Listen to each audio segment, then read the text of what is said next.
Машина времени для 240 дошколят. В Сунже открылся детский сад, а назвали его «Старт в будущее». «Мои права, мое богатство». В школах региона проходят уроки правовой грамотности.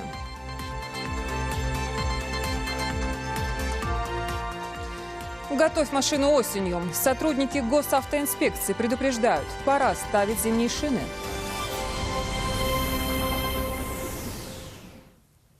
Это новости 24, в студии Лейла Цурова. Добрый вечер.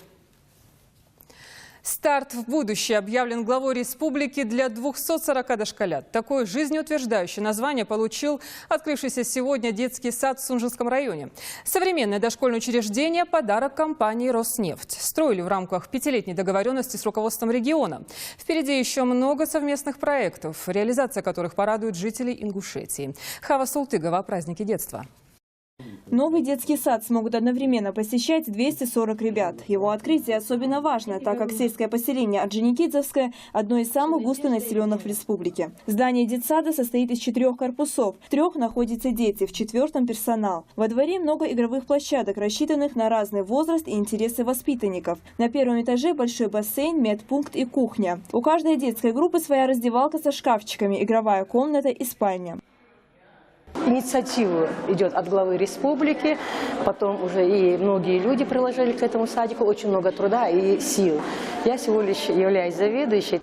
В детском саду помимо комфорта позаботились и о безопасности. По периметру территории расположены 16 камер видеонаблюдения. Детский сад стал подарком от компании «Роснефть», с которой было заключено соглашение о сотрудничестве на 2011-2015 годы. В рамках Сочинского форума было заключено дополнительное соглашение. Подписывается дополнительное соглашение к соглашению о взаимном сотрудничестве между открытым акционерным обществом «Нефтяная компания «Роснефть» и Республикой Ингушетия.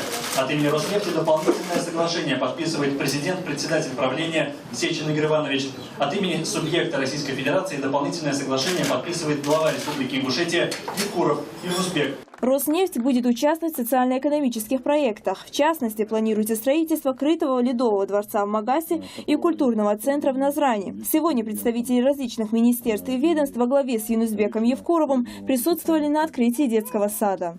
Сегодня мне хочется выразить им благодарность, им и всей компании «Роснефти», которая сегодня активно участвует в строительстве нужных, важных социальных объектов, не только социальных. Сегодня, благодаря именно компании «Роснефть», наше производство, добыча нефти увеличивается, поступление в бюджет республики налогов увеличивается, социальные объекты строятся, инфраструктура развивается. Родители не скрывали своего восторга. Многие захотели выйти к трибуне. По регионам России в советское время мне приходилось бывать в различных республиках. И там не видела такого сада. Вы даже не представляете, насколько я вам благодарна за этот прекрасный подарок нашей республике. В республике идет активное строительство детских учреждений. Как отметил Юнусбек Евкуров, на этапе строительства еще 23 детсада, которые планируется сдать в следующем году. Возможность перерезать красную ленточку глава предоставил родителям, после чего прошел по зданию сада и осмотрел каждое помещение. Все будет оформлено, все будет.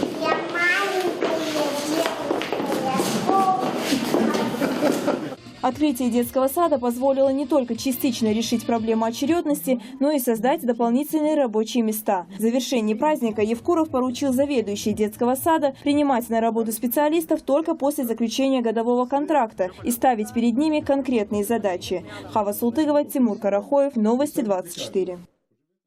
Ну а теперь немного статистики. Сейчас в Ингушетии работают 42 детских сада, большая часть из которых муниципальные, их 36. Негосударственных почти в 7 раз меньше, на государственные приходится одно дошкольное учреждение. Всего детские сады посещают более 6 тысяч детей, при этом более 30 тысяч уже стоят в очереди. Кстати, сейчас по программе «Дорожная карта» строятся 24 детских сада, еще 3 возводят по федеральной целевой программе социально-экономического развития Ингушетии. Жители улицы Бакинская Насыркордского административного округа Назрани пожаловались главе республики, что по соседству на протяжении длительного времени живут мигранты из ближнего зарубежья. На место выехал лично Юнусбек Евкуров. Выяснилось, что в стесненных условиях без соблюдения правил гигиены на территории домовладения Хасана Тумгоева незаконно живут несколько десятков иностранных граждан. Они приехали, чтобы работать на стройплощадках республики. На момент проверки большинство нелегалов были на работе. В домовладении остались лишь несколько человек. Глава региона резко раскритиковал работу главы Насыркордского округа, участкового инспектора и сотрудников управления Федеральной миграционной службы. А уже вечером вопрос незаконной миграции Евкуров обсудил с главами муниципальных образований республики. Он дал распоряжение министру строительства Микаилу Баркинхоеву проверить все строящиеся объекты в регионе и депортировать всех, кто живет незаконно. А органам правопорядка велел привлечь к административной ответственности всех, кто дает мигрантам кров. На что имеет право каждый ребенок и когда официально заканчивается детство? Вопросы простые, тема важная. Правовую грамотность сегодня постигали в гимназии Карабулака. Конвенцию ООН изучали через детское творчество. Каким образом, расскажет в своем сюжете наш корреспондент Зарима Бекова. Ученики гимназии делились знаниями и сами получали важную информацию. Гости, а это известные в Ингушетии адвокаты, судьи и юристы, были приятно удивлены тем, что школьники хорошо знают свои права. Ученики гимназии Карабулака не раз становились победителями всероссийских и международных конкурсов. Ее выпускники поступают в престижные вузы России. Сегодняшняя дискуссия для меня, в принципе, была очень удивительной тем, что я узнал, что много детей 8 класса, которые участвовали в брейн-рингах, которые провели определенный брейн-ринг, порадовало то, что действительно они оснащены многими знаниями. То есть знают конвенцию по правам ребенка, знают другие нормативы. И вопросы, которые там были поставлены и обсуждались в этих дискуссиях, они, конечно, носили очень интересный и очень познавательный характер. Между 8 классами прошло соревнование по знанию законов и своих прав. Затем школьники общались с юристами и задавали интересующие их вопросы. Дугурхан Яндиева, заслуженный учитель России, говорит о том, что на всех ее уроках дети оживленно интересуются, что закон позволяет, а что нет, и какие действия взрослых могут ущемить их права. Но вот что касается поднятой темы, я бы сказала, она очень актуальна, злободневна. И мне кажется, очень вовремя поднятая тема, если не сказать, что несколько даже опаздываем. Почему? Потому что у всех у нас на слуху вроде бы мы знаем эти права, мы знаем обязанности, но если конкретно у каждого спросить, то получается, что ответить там мы ничего и не можем. С первых уст мы получили ответы на важные для нас вопросы и многое для себя подчеркнули. И также дети, которые до этого, до сегодняшнего дня не особо разбирались в этой области и немного знали об этом, они сегодня, наверное, мне кажется, очень многое для себя вынесли. Я был в курсе своих обязанностей, что мне надо учиться, что мне надо делать, слушать родителей, но я не был так осведомлен, как мне показали это сейчас. Впрочем, на празднике школьники не только показали свои знания, но еще и артистический талант.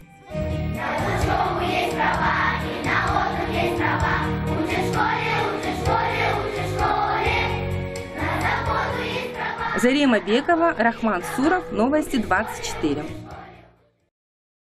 Также творчески с помощью мультфильма к мастер-классу подошли и сотрудники энергоснабжения. В рамках обязательной программы в школах Назрановского района провели занятия, снижающие риск получения электротравмы.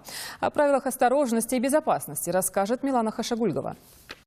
Сотрудники ингушского филиала МРСК Северного Кавказа и Карбулакских РЭС провели в школах уроки безопасности. Они разъяснили основные правила, которыми следует руководствоваться, чтобы не получить удар током, в частности при обращении с бытовой техникой, проводами, розетками. Мы проводим уроки, выездные уроки по электробезопасности. Выезжаем в школы, объясняем детям, насколько представляет опасность электрический ток, какие меры безопасности они должны соблюдать, какую технику безопасности, что если они вдруг окажутся в той или иной ситуации, как они должны себя вести. Кроме классных часов, посвященных основам безопасности, которые проводят преподаватели, необходимые лекции с участием специалистов этого направления. Дети узнали много интересного, нужного для себя. Ну, конечно, эта тема сейчас актуальная в связи с участившимися пожарными случаями в нашей республике. И, конечно же, мы сами тоже, учителя, классные руководители, проводим беседы, классные часы на эту тему. Особое внимание уделили правилам поведения вблизи электрообъектов. Объясняли, почему нельзя приближаться к трансформаторным подстанциям, как правильно вести себя, если на пути попадутся провисший или оборванный провод. Для наглядного закрепления полученной информации ученикам начальных классов показали мультфильмы, а затем дети ответили на вопросы лектора. Я поняла, что нельзя близко подходить к различным проводам. И надо обходить его на 8 метров. Нельзя близко подходить к розеткам, нельзя туда засовывать пальцы. Такие уроки лекции планирует провести в школах всех районах республики. Милана Хашигульгова, Магомед Дидигов, Новости 24.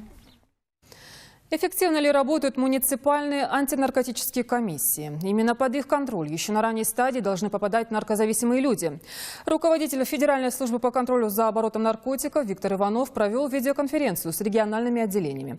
Участники говорили о реабилитации наркоманов. Проблему должны решать, увеличивая количество специализированных центров.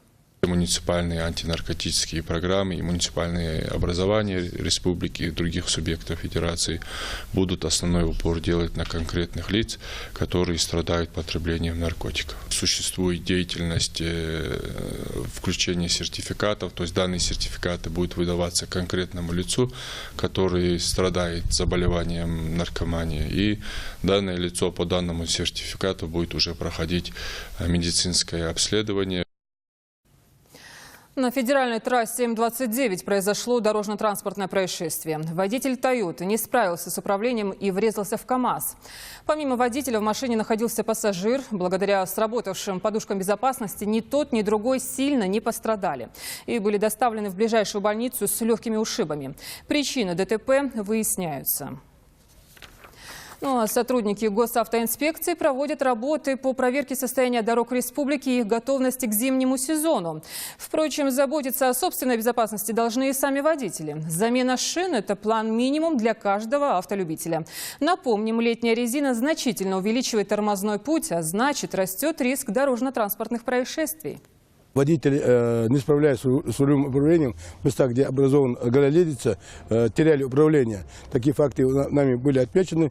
Но, тем не менее, хочу обратить внимание всех участников дорожного движения, что в этих условиях остановить транспортное средство водителю бывает трудно даже и с зимней резиной. А если она еще не заменила, то летней резиной, то путь может увеличиться в несколько раз. Это все новости на сегодня. Спасибо за внимание и спокойной ночи.